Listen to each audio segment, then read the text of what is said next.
আসসালামু আলাইকুম। এই ভিডিওতে বামে দেখছেন স্বপ্ননগর হাউজিং, আর ডান পাশে মিরপুর ডিওএইচএস কানেক্টেড রোড। এই ফ্লাইওভারটা গত বছর উদ্বোধন করা হয়েছে, আর আজ থেকে 10 বছর আগেও এই জায়গাটা এমন ছিল না। রাস্তা ন্যারো ছিল আরও।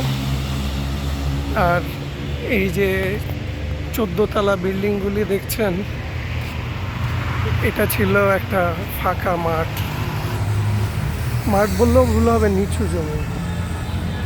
এগুলি ভরাট করে বিল্ডিং করা হয়েছে। যাই হোক,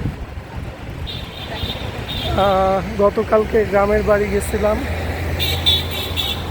গ্রামের ওয়েদারটা ভালোই লাগে, সবুজ শীতল পরিবেশ, প্রচণ্ড বাতাস থাকে। কিন্তু ঢাকায় আসলে আসলে ওই ফিলটা পাওয়া যায় না। আমরা দিন দিন সব কিছু ভরাট করে বাসা বাড়ি করতেছি, বাসা বাড়িতে এসি লাগাচ্ছি, গাড়িতে এসি, গাছগুলি কেটে কেটে ইনফ্রাস্ট্রাকচার করতেছি। উন্নয়নের তো দরকার আছে, কিন্তু পাশাপাশি আমরা যদি গাছ কাটি, ওগুলি আবার ফিল আপ করে দেওয়া দরকার। অন্য কোথাও বা রাস্তার পাশে গাছ লাগানো দরকার। এবার নাকি শুনতেছি সবচেয়ে বেশি তাপমাত্রা হবে এই যাবৎকালে, 35 থেকে 40 ডিগ্রি সেলসিয়াস। এই যে স্বপ্ননগর হাউজিং সেকেন্ড ফেজ, আরও কিছু নতুন বিল্ডিং রেডি হচ্ছে। আরও 1,500 ফ্ল্যাট, 1,500 পরিবার, যেখানে অ্যাটলিস্ট 1,500 এসি, 1,500 থেকে 2,000। তো এসি আসলে সমাধান না। আমি আজকে বিকেলে আসছি বাসায়, তো ইচ্ছা ছিল যে আর বের হব না, আজকে রেস্ট নিব।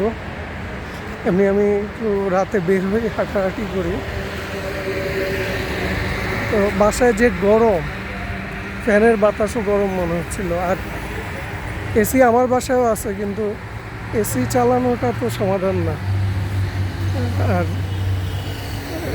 আর কারেন্ট বিলও অনেক আসে সারাক্ষণ চালানো, মানে আমার পক্ষে আমি এফোর্ড করতে পারি না।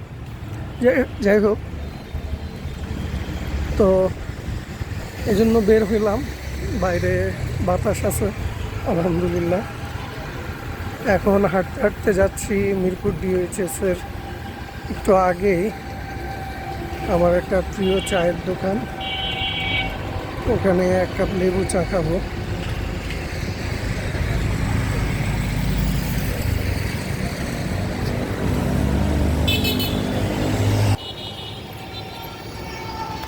তো যেটা বলতেছিলাম, এই যে 40 ডিগ্রি সেলসিয়াস তাপমাত্রা হবে ঢাকা শহরের মতো জায়গায়, মানে এতে মানুষ কী অবস্থা করবে?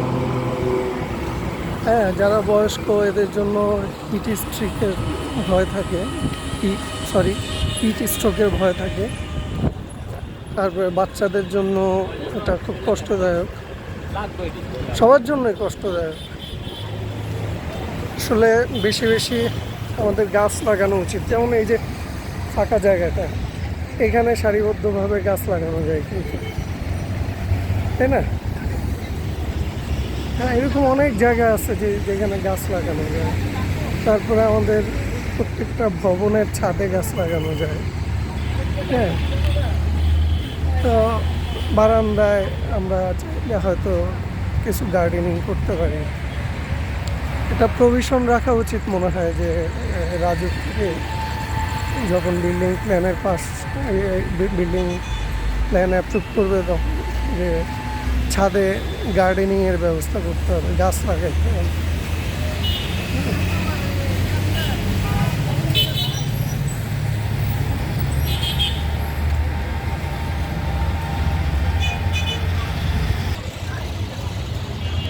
আলোকিত শহর ঢাকা, অসংখ্য বিল্ডিং, অসংখ্য গাড়ি আর অসংখ্য মানুষ।